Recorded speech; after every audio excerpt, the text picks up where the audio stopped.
కంచి కామకోటి పీఠం వారి Shri Chandrasekharendra Saraswati మహావిశ్వవిద్యాలయం. Inter marks ఆధారంగా స్కాలర్షిప్‌తో కూడిన అడ్మిషన్లు. వివరాలకు కాల్ చేయండి.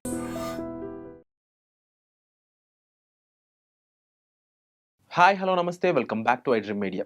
30,000 జీతం కానీ 10 లక్షల రూపాయల అప్పు ఎలా తీర్చాలి అనుకునే వాళ్ళందరికీ కూడా అదిరిపోయే సొల్యూషన్ తీసుకొచ్చాను అంటున్నారు మన మ్యూచువల్ ఫండ్ డిస్ట్రిబ్యూటర్ అయిన పిఎస్ చంద్రశేఖర్ గారు. అయితే 10 లక్షల రూపాయల అప్పుని ఎలా తీరుస్తారో తెలుసుకుందాం.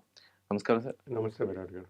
10 లక్షల రూపాయల అప్పు అనగానే ఒక పెద్ద బండ మన మీద వేసినట్టు ఒక ఫీలింగ్ ఉంటుంది అందరికీ కూడా. చాలా మంది దీన్ని ఎలా తప్పించుకోవాలో, దీని నుంచి ఎలా బయటపడాలో తెలియక సతమతమవుతూ ఉంటారు. అప్పుల మీద అప్పులు చేస్తూ ఉంటారు మరి కొంతమంది. కొంతమంది దీన్ని ఎలా తీర్చాలో తెలియక నానా తంటాలు పడతా ఉంటారు. మరి మీరు ఏమో దీనికి సంబంధించి ఒక సొల్యూషన్ ఇస్తా అంటున్నారు. ఎలా? విరాట్ గారు, ఇప్పుడు జనరల్‌గా అప్పులు ఎప్పుడు చేస్తారంటే మనకి డబ్బులు లేనప్పుడు, డబ్బులు అవసరాలు ఉండేటప్పుడు, రైట్? సో, ఇక్కడ మన సినారియో ఒక కేస్ స్టడీ ఏం తీసుకున్నానంటే, ఒక 30,000 జీతగాడు, 30,000 శాలరీ ఎంప్లాయీ, ఒక 10 లక్షల అప్పు ఉంది. వాళ్ళు ఎలాగ క్లియర్ చేసుకోవాలి అప్పు? ఎందుకు జనరల్‌గా ఏంటంటే అప్పులు ఉండేటప్పుడు బాగా స్ట్రెస్‌గా ఫీల్ అయ్యి ఇన్వెస్ట్మెంట్స్ కూడా చేయరు. సో, ఈ స్ట్రాటజీలో ఏంటంటే ఒక చిన్న అమౌంట్ ఇన్వెస్ట్మెంట్స్ చేస్తూ వాళ్ళ అప్పులు ఎలా క్లియర్ చేసుకోవాలి అనేది మనం మాట్లాడదాం సార్. సో, ఇక్కడ ఏంటంటే 10 లక్షల అప్పు, 30,000 జీతం ప్రతి నెల శాలరీ. సో, సార్ వాళ్ళ బేసిక్‌గా మనం చూడవలసింది ఏంటంటే ఒక అప్పు క్లియర్ చేయాలనుకునేటప్పుడు ఎక్కడో ఒక దగ్గర మనం కాంప్రమైజ్, సాక్రిఫైస్‌లు చేసుకుంటూ వెళ్ళాలి. కరెక్ట్? సో, చేయకపోతే మనం అప్పులనేది ఎప్పుడు క్లియర్ చేయలేం. ఒక ప్లాన్డ్ వేలో వెళ్ళాలి, కన్సిస్టెంట్‌గా వెళ్ళాలి, కొన్ని సంవత్సరాల వరకు వెళ్ళాలి. సో, ఈ ఈ 10 లక్షల అప్పు ఒకవేళ క్లియర్ చేయాలనుకుంటే రెండు సమయాలు సార్. అంటే ఒక స్ట్రాటజీలో ఏమో 8 ఇయర్స్ పడుతుంది. ఇంకో స్ట్రాటజీలో ఏమో ఒక 4 ఇయర్స్ పడుతుంది. 4 years plus 8 years plus. First strategy ఏంటంటే సార్, జనరల్‌గా అనుకోవచ్చే 30,000 జీతం. ఓకే. దాంట్లో వాళ్ళ మంత్లీ ఎక్స్‌పెన్సెస్ ఏదైతే ఉందో లిమిట్ చేసుకుంటూ ఒక 15,000కి తెచ్చుకోవాలి. 15,000 పర్ మంత్ వాళ్ళ ఎక్స్‌పెన్సెస్ ఉండాలి. సో, వితిన్ దట్ 15,000లో వాళ్ళు సర్వే అయ్యడానికి ప్లాన్ చేసుకోవాలి. రెండోది 10,000 ప్రతి నెల ఈఎంఐ కట్టుకుంటూ పోవాలి. ఓకే. So, ఎంతైంది sir? 15,000, 10,000, 25,000, ఇంకా 5,000 ఉంది. 5,000ని మనం ఏం చేసుకోవాలి? ప్రతి ఒక్కరికి ఇంకా ఎమర్జెన్సీ ఉంటుంది కాబట్టి ఒక 2,000 ఎమర్జెన్సీ ఫండ్ కింద ప్రతి నెల ఎక్కడో ఒక దగ్గర సేవ్ చేయాలి. FDO, debt funds, whatever it is, investments చేస్తూ వెళ్ళండి. ఇంకా కొంత మిస్‌లేనియస్ అనేది ఒక బఫర్ అనేది ఒక 3,000 పెట్టాను. అంటే మన దగ్గర యాక్చువల్‌గా 2,000 ప్లస్ 3,000, 5,000 ఇంకా అడిషనల్‌గా ఉంది. ఆ డబ్బుల్ని మనం ఒక 2,000 డెట్ ఫండ్‌లో వేసి ఒక 3,000 ఈక్విటీలో వేయండి. వేస్తే ఏంటంటే అక్కడ వెల్త్ క్రియేట్ అవుతుంటుంది. ఓకే. మన అప్పు కూడా 10,000 చొప్పున ఈఎంఐ కడుతూ పోతే మనం, అంటే 10,000 చొప్పున ఒక నెల కడుతుంటే ఇంటూ 12 మంత్స్ అంటే 1,20,000 ఎవ్రీ ఇయర్ కడతాం. సో, సుమారుగా ఆ 10 లక్షలు 8 ఇయర్స్‌లో లోన్ అనేది క్లియర్ అయిపోతుంది. బట్ మనం ఆల్రెడీ ఇంకా ఒక 2,000 డెట్ ఫండ్‌లోని 3,000 ఈక్విటీలో పెడుతున్నాం. అలాంటి డబ్బులు మనకి రిటర్న్స్ అనేది జనరేట్ చేస్తుంటుంది. ఈ 8 ఇయర్స్ ఏదైతే ఉందో ఒక 5 ఇయర్స్ తర్వాత, లేకపోతే ఒక 4 ఇయర్స్ తర్వాత ఈ 5,000 కూడా పెరిగే ఛాన్సెస్ ఉంటాయి. సో, ఇంకా కొంచెం ఎర్లీగా ఒక 6 or 7 ఇయర్స్‌లోనే క్లోజ్ చేసే ఛాన్సెస్ ఉంటాయి. స్ట్రాటజీ 1. ఇప్పుడు స్ట్రాటజీ 2. సో, ఇక్కడ ఏంటంటే సార్, ఇక్కడ నేను చెప్పేది ఏంటంటే ఇంకా ఒకవేళ త్వరగా ఎర్లీగా 4 ఇయర్స్‌లోనే మీరు క్లియర్ చేసుకోవాలనుకునేటప్పుడు ఆబ్వియస్‌గా మీ దగ్గర ఏదో ఒక స్కిల్స్ ఉండాలి.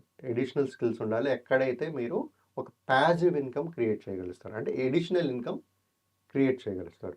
సో, అలాంటిది మనకి ఎలాంటి వేస్ ఉన్నాయనేది మనం మాట్లాడుకుంటే సార్, ఫస్ట్ ఫ్రీలాన్సింగ్. ఒకవేళ ఆయన ఇప్పుడు మీలాగా యాంకరో, లేకపోతే ఎడిటరో, లేకపోతే ఒక పార్ట్ టైమ్ సేల్స్‌మెనో, లేకపోతే ఏదో ఒక టాలెంట్ ఉంటుంది. అలాంటి టాలెంట్స్ ఐడెంటిఫై చేసుకుంటూ పార్ట్ టైం చేసుకుంటే ఇంకా ఒక అడిషనల్ ఒక 10,000 గాని మనం యాడ్ చేయగలిస్తే ఈఎంఐకి, అంటే 10,000 నుంచి 20,000 గాని ప్రతి నెల కట్టగలిస్తే క్రియేట్ చేసుకుంటూ మన లోన్ అనేది త్వరగా క్లియర్ చేయొచ్చు. వితిన్ 4 ఇయర్స్‌లో క్లియర్ చేయొచ్చు. అదర్ ఆప్షన్స్ ఏంటంటే ట్యూషన్స్ తీసుకోవడం. కోచింగ్స్ ఇవ్వడం, స్పోర్ట్స్ కోచింగ్ అవ్వచ్చు, ట్యూషన్స్ తీసుకోవడం అవ్వచ్చు, డెలివరీస్ ఉన్నాయి, డెలివరీ బాయ్స్ పార్ట్ టైమ్స్ చేస్తున్నారు, అదే తీసుకోవచ్చు. తర్వాత వీకెండ్ వర్క్స్, వీకెండ్స్ ఏదో ఒక వర్క్ చేసి ఇన్కమ్ క్రియేట్ చేసే ఛాన్సెస్ ఉంటాయి. అలాంటిది ఎక్స్ప్లోర్ చేస్తూ మనం ఆన్లైన్ సర్వీసెస్ కూడా ఉంటాయి.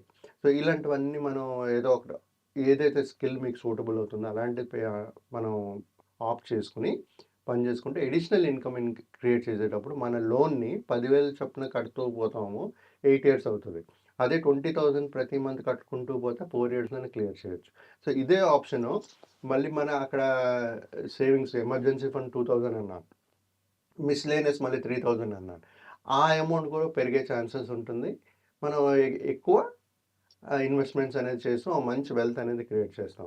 సో సింపుల్గా ఏంటంటే సార్, ఇక్కడ ఈ 10 లక్షలు లోన్స్ క్లియర్ చేయాలనుకునేటప్పుడు మనం చేయవలసింది ఏంటంటే ఒక డిసిప్లిన్ ప్లాన్డ్ వేలో ప్లానింగ్ చేసుకోవాలి. మీకు ఎడిషనల్ ఇన్కమ్ రావట్లేదు అనుకోండి, నేను 10,000 చెప్తే అది 8,000 8 సంవత్సరాలు అవుద్ది. అది కూడా మీరు ఎందుకంటే ఆ 5,000 ఇన్వెస్ట్ చేస్తాం కాబట్టి ఒక 7 ఇయర్స్కో 6 ఇయర్స్కో క్లియర్ చేసే ఛాన్సెస్ ఉంటాయి. ఇంకా ఎడిషనల్ పార్ట్ టైం చేస్తే ఇంకా త్వరగా క్లియర్ చేయగలుగుతాం. సో ఎప్పుడైనా సార్ మన ఇన్వెస్ట్మెంట్స్ అనేది ఎప్పుడు మర్చిపోకుండా ఏది ఉన్నా సరే, ఎంతో చిన్న అమౌంట్ అయినా సరే, అది ఎస్పెషల్లీ మ్యూచువల్ ఫండ్స్లో చిన్న అమౌంట్ 1,000 కానీ 2,000తో కూడా లాంగ్ టర్మ్ కానీ ఇన్వెస్ట్ చేస్తే మంచి వెల్త్ అనేది క్రియేట్ అవుతుంది. మనకు కనబడదు, స్లోగా వర్క్ చేయడం మొదలెడుతుంది. సో ఎప్పుడైతే మనకి ఒక అవసరం ఉంటుందో అప్పుడు కనబడుతుంది, అది మనకి నిలబడుతుంది. మన పక్కన వచ్చి నేనున్నాను నువ్వు ధైర్యం అని చెప్తుంది మ్యూచువల్ ఫండ్స్లో ఇన్వెస్ట్మెంట్. మ్యూచువల్ ఫండ్స్లో చెప్పేటప్పుడు ఏంటంటే ప్రతి సంవత్సరం రిటర్న్స్ వస్తాయని అనుకోకండి సార్. నెగిటివ్ రిటర్న్స్ వస్తాయి, పాజిటివ్ రిటర్న్స్ వస్తాయి, depending on the market situations. ఇప్పుడు మార్కెట్ చూసుకుంటే వాలటైల్ సిచ్యువేషన్స్ కదా, నెగిటివ్ రిటర్న్స్ లాస్ట్ 1.5 ఇయర్స్ నుంచి నెగిటివ్ రిటర్న్స్ ఉన్నాయి. అలాగని చెప్పి ఫ్యూచర్లో కూడా అలాగే ఇస్తుందని కాదు.